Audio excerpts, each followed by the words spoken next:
يا عفاف، الاكل فين يا ففتي؟ حاضر يا عضمتي، ثواني والاكل يكون جاهز. بسرعه يا عفاف احسن عصافير بطني بتصوصو.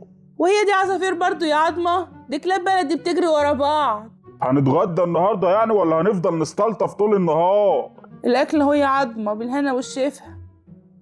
ايه ده؟ انت طبخه زيت عربيات النهارده ولا ايه؟ زيت ايه يا راجل؟ دي شوربه كوارع. شوربة كوارع؟ ده انت لو طبخة كوارع هتبقى ابيض من كده. هي دي كوارع ايه بالظبط؟ الكوارع دي من احسن محل لحمه في مصر كلها. ده فين المحل ده ان شاء الله؟ المحل بتاعك يا عضمتي. نهار ابوك ازرق، انت طبخة من عندي؟ ايوه يا عضمتي.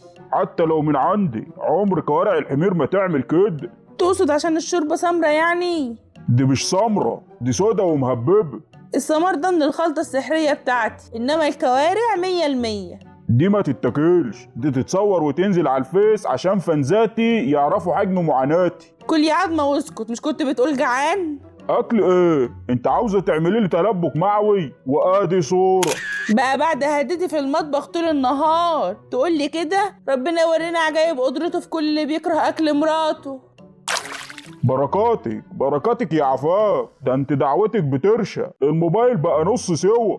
عشان ظالمني. ولا هتشمتي فيا ابدا، هصلحه عند دكتور الموبايل اللي فاتح جديد.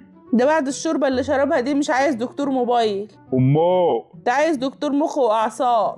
اديك قلتها بلساني. انا اقصد عشان الشوربه كلها بهاريز. طب اقعدي في جنب ببهاريزك عشان اروح اصلح الموبايل. ما تتاخرش يا عضمتي عشان الشوربه هتبرد.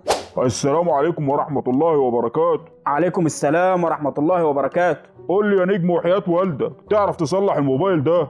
ده ايه الريحة دي؟ هو واقع في بلاعة ولا ايه؟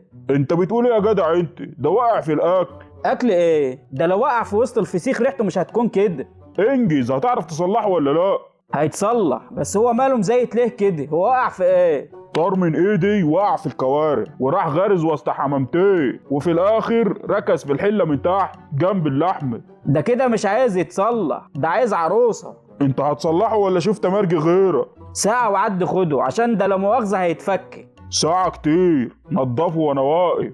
بقول لك ده لا مؤاخذة هيتفكك. هو كل شويه لا مؤاخذه لا مؤاخذه، هو انا جايبه لدكتور موبايل ولا دكتور امراض نسي؟ ما انت عشان جايبه لدكتور موبايل لازم يتصلح صح، ايش كشوفات وتحاليل واشعه وهلم جره. يا عم انت هتديله تنظيفه بسيطه ولا اقول لك حطه في شويه رز وهو هيتظبط؟ ليه هو ناقص اكل؟ ده لو وقع في قصر الكباب دي مش هيقع في كل ده.